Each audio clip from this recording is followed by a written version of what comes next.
My wife had an affair while I recovered from surgery. Today, she opens my Christmas gift, divorce. I never thought I'd become the man sitting alone at this kitchen table, staring at divorce papers while 23 years of memories mock me from picture frames on the wall. My name is Jake, 45 years old, and until 6 months ago, I believed I had the kind of marriage other people envied. Laura and I met when we were both 17, chemistry lab partners with more chemistry between us than in our beakers. Her smile captivated me then, and somehow, despite the decades that passed, it never lost its power. We grew up together, really. College sweethearts who married right after graduation, built careers side by side, and created a home with our two boys who are now almost grown themselves. For 23 years, I've been faithful, devoted, and certain. So damn certain that what we had was unbreakable. Till death do us part. That's what we promised. But promises, I've learned, can shatter without death's intervention. It all started changing after my knee surgery last fall. 3 torn ligaments from a weekend basketball game I was too old to be playing. While I was stranded on our living room couch, prescription bottles lining the coffee table, Laura began working late. Really late. The kind of late that comes with changed passwords on her phone and perfume I didn't recognize. "It's just a crazy time at work, Jake. The Anderson account is demanding everything from everyone," she'd say, kissing my forehead like I was one of the kids instead of her husband. I believed her because that's what you do when you've trusted someone for over 2 decades. You ignore the twisted feeling in your gut when she stops meeting your eyes. You convince yourself it's normal when intimacy becomes a distant memory. You tell yourself she's just stressed when she starts locking the bathroom door to take calls. The boys noticed too. 17-year-old Tyler asking, "Dad, is Mom okay? She seems different." 19-year-old Connor coming home from college for a weekend and pulling me aside. "You and Mom good? Things feel weird." I'd reassure them while doubts ate me alive. The same doubts that grew every time Laura came home with that distant look in her eyes. Still beautiful. Still the woman I'd loved since we were teenagers, but somehow a stranger wearing my wife's face. It's amazing how someone can sleep beside you for 23 years and then suddenly become a mystery. How the hand that held yours through 2 childbirths, 3 funerals, countless anniversaries, and 1 cancer scare can become the hand that guards a phone screen from your view. I didn't want to be that husband, suspicious, insecure, checking messages while she showered. But there I was, trapped in our home with a reconstructed knee, watching my life deconstruct in slow motion as Laura slipped away. Not knowing the full truth yet, but feeling it coming like a storm you can smell in the air before the first drop falls. By December, I could hobble around with a brace and crutches, but Laura's absence had become more consistent than her presence. At first, I rationalized it. Year-end deadlines, holiday client-on events, normal stuff. But normal doesn't explain why she started showering the moment she got home, or why her work clothes smelled like cologne I'd never worn. "Can you pass me my phone?" she asked one night as we sat watching TV, her hand extended without her eyes leaving the screen. I grabbed it from the coffee table, and as I handed it over, a text notification flashed. "Peter, can't wait to see you tomorrow." "Same time?" She snatched it from my hand, fingers fumbling to dismiss the message. "Just work stuff," she said, voice slightly higher than usual. "We've got that conference presentation." I nodded, but something cold settled in my stomach. That night, I lay awake listening to her breathe beside me, wondering who Peter was and why I'd never heard his name before. The next morning, I casually asked, "Who's this Peter you're working with on the presentation?" Laura froze for just a heartbeat too long. "Marketing consultant. Company brought him in for the rebrand." Her eyes didn't meet mine as she poured her coffee. That's when I started paying attention, really paying attention. The phone that never left her side. The passwords changed from our anniversary date to something I didn't know. The way she'd step outside to take calls, claiming the reception was better on the porch. In 15 years at her company, she'd never complained about indoor reception before. What hurt most wasn't just the secrets, it was the physical withdrawal. Laura, who once couldn't keep her hands off me, now flinched when I touched her. The casual intimacies of a long marriage, a hand on the small of her back as I passed, a kiss before sleep, all met with subtle resistance. When I was cleared for normal physical activity by my orthopedist and suggested we celebrate, she claimed exhaustion. I'm just so tired lately, Jake. This project is killing me, she said, turning away. I wanted to believe her. God, I wanted to believe her. But in March, as I scrolled through her company's Facebook page looking for photos from the event she claimed kept her out until midnight, I found something worse than evidence. I found certainty. There she was, not in a crowded conference room giving presentations, but at what looked like a bar. Laughing, her head thrown back with a dark-haired man's arm draped possessively around her waist. The caption read, "Team unwinding after successful client pitch. Hashed, work hard, play hard." I recognized her dress, the blue one I'd given her for our anniversary, the one she said she was saving for something special. My hands shook as I clicked on more photos. Laura and this man, always slightly too close, always touching. His hand on her back, her fingers on his arm. The secret language of lovers hiding in plain sight. I checked the tags and found his name, Peter Harrington. When I tried to view his profile, I discovered he'd blocked me. My wife's lover had the foresight to block her husband, which meant Laura had told him about me. What had she said? That I was controlling, boring, that our marriage was already over and all but paperwork? The possibilities tormented me. That night, while Laura showered, I did something I'd never imagined doing in 23 years of marriage. I checked her phone. The passcode had changed, but I knew Laura. She used variations of significant dates. After 3 attempts, I was in. Tyler's birthday, backwards. What I found wasn't just a few texts. It was hundreds, stretching back to November. Intimate, explicit, loving. They'd been seeing each other for 4 months, since before my surgery. Photos I couldn't unsee, plans for secret meetings, complaints about having to keep up appearances at home. "I wish I could wake up next to you every morning," she'd written just that afternoon. "Soon," he'd replied. I put her phone back exactly where I found it and walked outside to our backyard, where I sat on the deck steps staring at nothing for nearly an hour. 23 years. 23 fucking years. And she'd thrown it away for some guy named Peter with perfectly styled hair and a company credit card. My first instinct was to confront her immediately, to throw the evidence in her face and watch her crumble under the weight of her exposed lies. But something colder took over as I sat there, something I barely recognized in myself. Why give her the satisfaction of a clean break? Why let her play the apologetic wife who made a mistake, or worse, watch her choose him without consequences? No. She deserved to feel what I was feeling. The disorientation, the self-doubt, the slow poison of suspicion that had been eating me alive for months. I made a decision that night. I wouldn't confront Laura, not yet. First, I'd make her question everything, just as she'd done to me. The plan came together piece by piece. I installed tracking software on her phone while she slept. The same model as mine, same passcode pattern. Every message between her and Peter now forwarded to an email account she knew nothing about. Their little love story documented in real time, building my case day by day. "I might be home late tonight," I told her casually the next evening, watching her reaction over my coffee cup. "Meeting up with some friends?" "Oh?" Her eyebrows raised slightly. "Anyone I know?" "Just some people from rehab. Thought it might be good to socialize a bit." The lie came easily, surprising me. "Don't wait up." I didn't have to fabricate everything. I really did call Nina, my oldest friend from high school, the one who'd been there for me through every crisis, including my knee surgery when Laura was mysteriously unavailable. "Can I come over? I need to talk," I said when she answered. "Jake, of course, everything okay?" "No, nothing's okay." My voice cracked. "But I can't talk about it over the phone." Nina listened without judgment as I laid out the whole ugly truth in her living room. She handed me tissues when needed and whiskey when tissues weren't enough. "I'm so sorry, Jake," she said, her hand warm on mine. "What are you going to do?" "Make her feel what I'm feeling, then end it." I drained my glass. "I know it sounds petty." "It sounds human," Nina said softly. "And you're allowed to be human."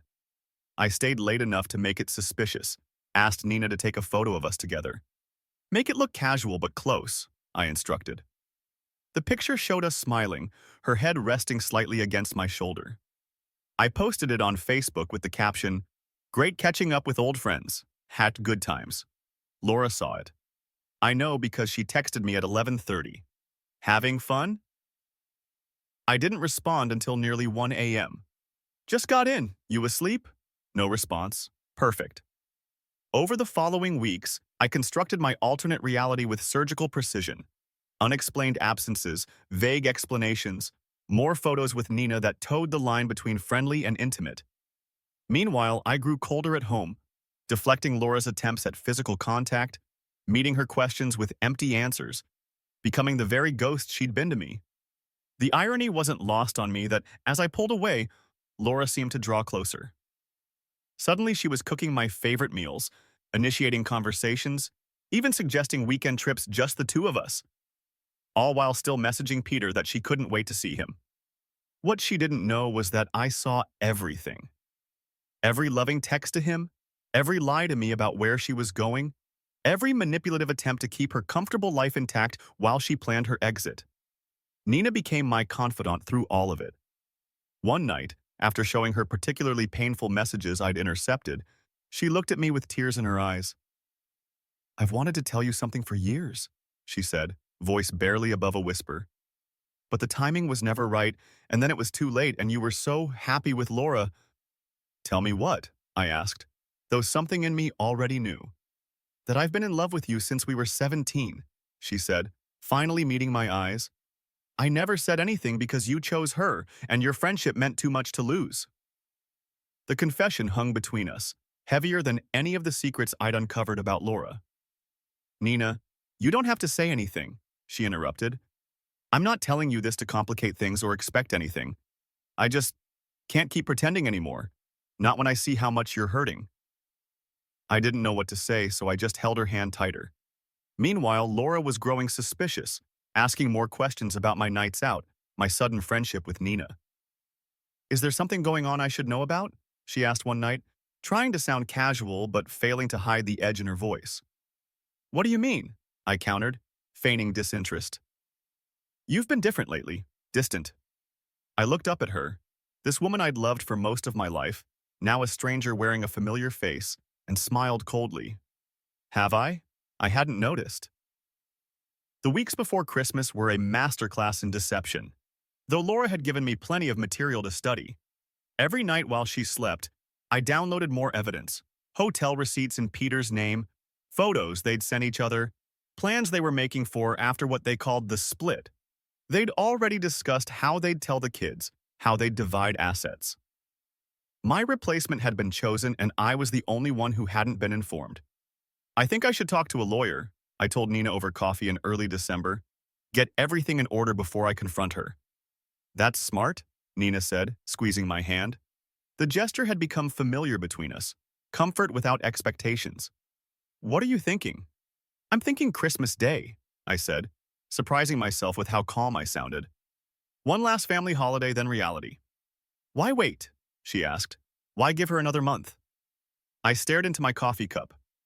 "Because I need to make sure I have everything. And because a small, stupid part of me keeps hoping there's some explanation I haven't thought of. That 23 years couldn't end like this." Nina nodded, understanding in her eyes. "Just don't let hope keep you trapped, Jake." I met with a divorce attorney the next day, a sharp-eyed woman who listened without judgment as I laid out everything. "You've been thorough," she said, reviewing the evidence I'd compiled. "This should make for a clean case, especially in a no-fault state." That night, I crafted my final move, a Christmas gift box containing every printed message, every photo, every hotel receipt. On top, I placed the divorce papers my attorney had prepared.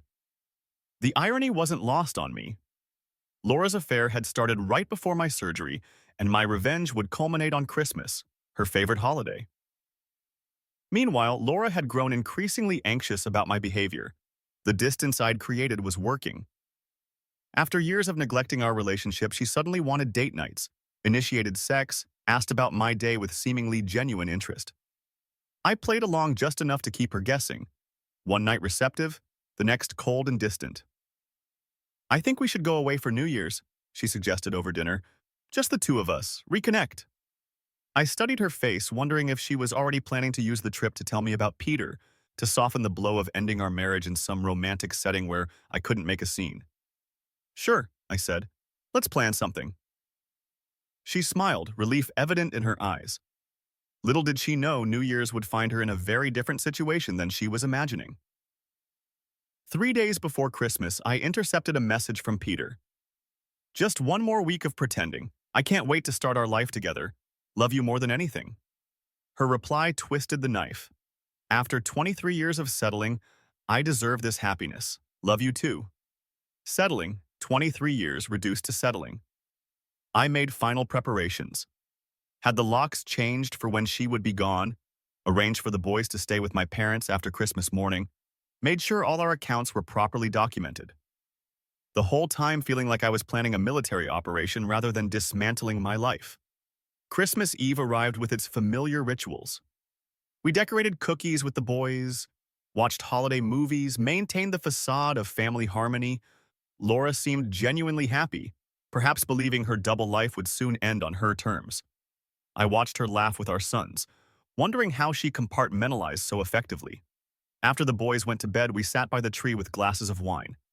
"You've seemed happier lately," she said, studying me over the rim of her glass. "Have I?" I took a sip, savoring the moment.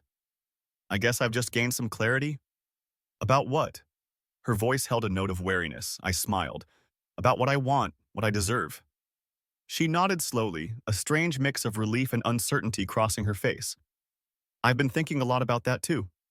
"I'm sure you have." I finished my wine. "We should get to bed. Big day tomorrow." In bed, she curled against me for the first time in months. I let her, knowing it was the last time. As she drifted to sleep, I stared at the ceiling, mentally reviewing every step of my plan. By morning, the pristinely wrapped box would be on her nightstand. By afternoon, our marriage would be officially over. By evening, she would understand exactly what it felt like to have your life upended when you least expected it. I fell asleep thinking of 23 Christmases and how this one would be remembered differently than all the rest. Christmas morning arrived with the familiar sounds of our boys rushing downstairs to check their stockings. I'd been awake for hours waiting, my heart hammering in my chest. Laura stirred beside me, her eyes opening slowly as she smiled.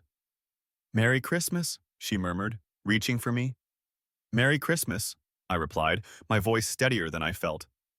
"I left your gift on the dresser." She followed my gaze to the elegantly wrapped box tied with a silver ribbon. "Should I open it now?" she asked, already reaching for it. I nodded, getting up from the bed. "I'll give you some privacy. I should check on the boys anyway." As I closed the bedroom door behind me, I heard the rustle of wrapping paper.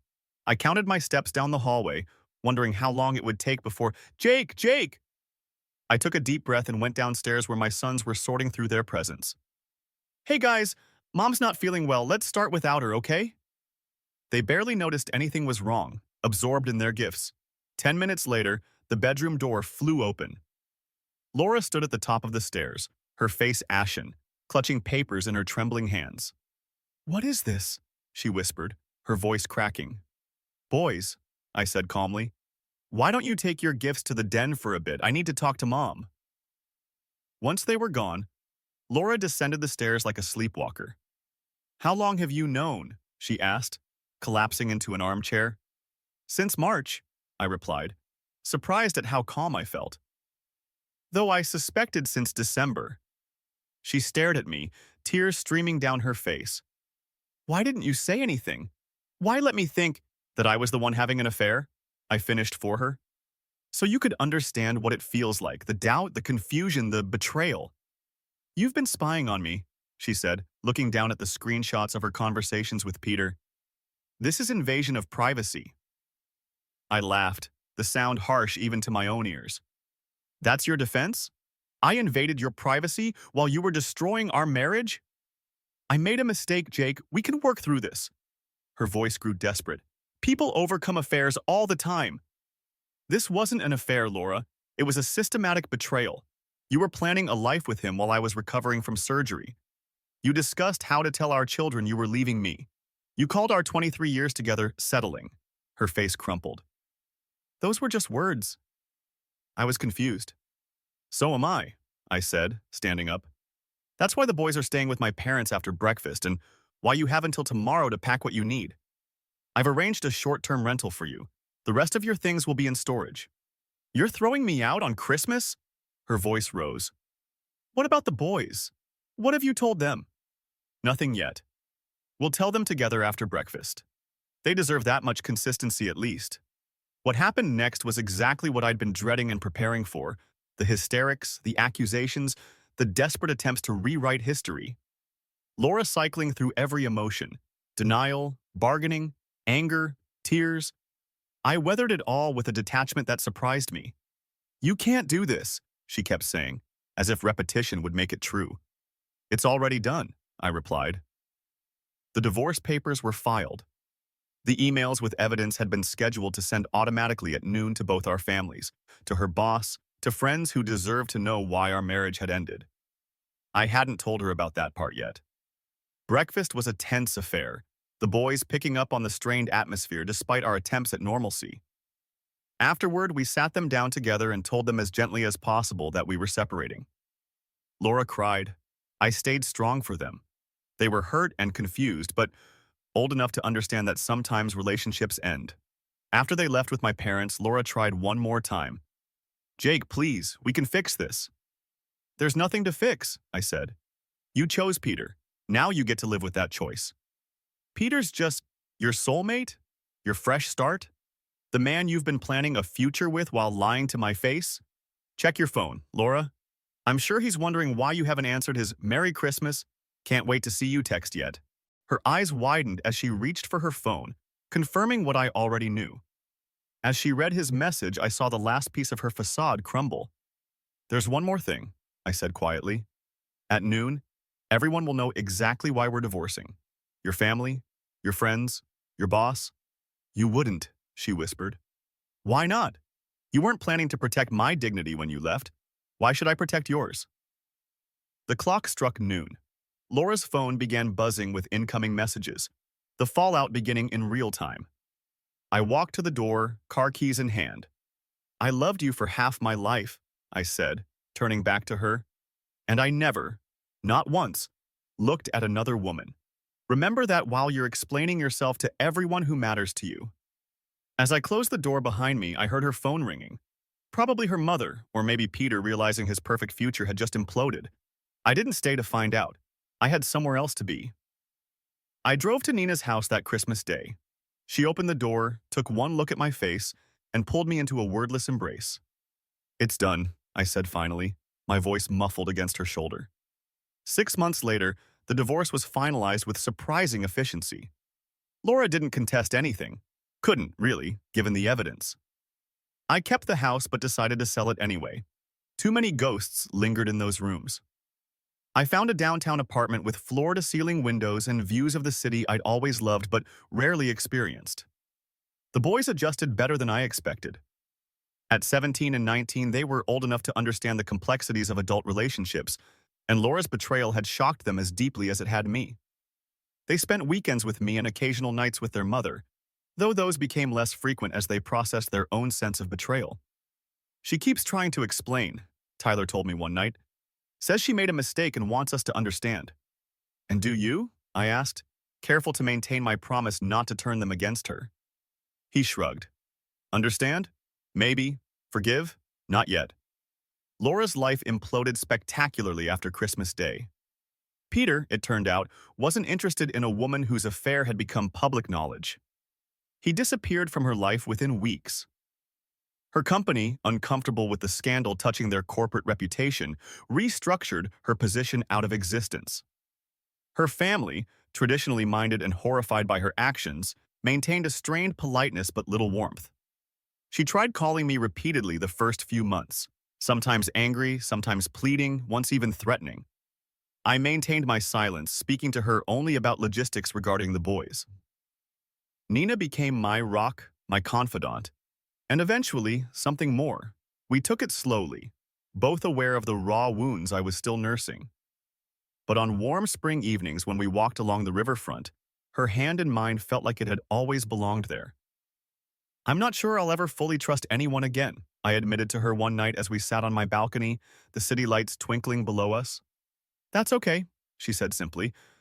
"Trust isn't given all at once. It's earned in small moments, day after day." And she was right. Each morning I woke without that knot of suspicion in my stomach felt like a victory. Each time I saw a text notification on Nina's phone, and felt nothing but mild curiosity marked progress. Healing came not in dramatic gestures, but in quiet moments of normalcy. Laura sent me one final email almost a year after our divorce. I almost deleted it unread, but something made me pause. I know you'll probably never forgive me, and I don't expect you to, she wrote, but I need you to know that I understand now what I threw away. Not just our marriage, but 23 years of trust and history that can never be rebuilt. I'm seeing a therapist who's helping me understand why I sabotaged the best thing in my life. It doesn't excuse what I did, but maybe it explains it. I hope someday you find happiness again. You deserve it more than anyone I know. I didn't respond, but I didn't feel the surge of anger I expected either. Just a quiet acknowledgement that we'd both survived the wreckage, emerging as different people on opposite shores. Nina moved in with me 18 months after that Christmas day. We hosted Sunday dinners for the boys, built traditions that were uniquely ours, and found joy in the simple rhythm of ordinary days. The kind of quiet happiness that doesn't make for dramatic stories but fills a life with meaning. Do you ever regret how things happened? Nina asked me once. I thought about it honestly. I regret that 23 years ended that way, I said finally. But I don't regret where I ended up. She smiled and leaned her head against my shoulder, and I realized that sometimes the best revenge isn't elaborate schemes or public humiliation. It's simply living well, on your own terms, with someone who sees your worth without needing to be reminded.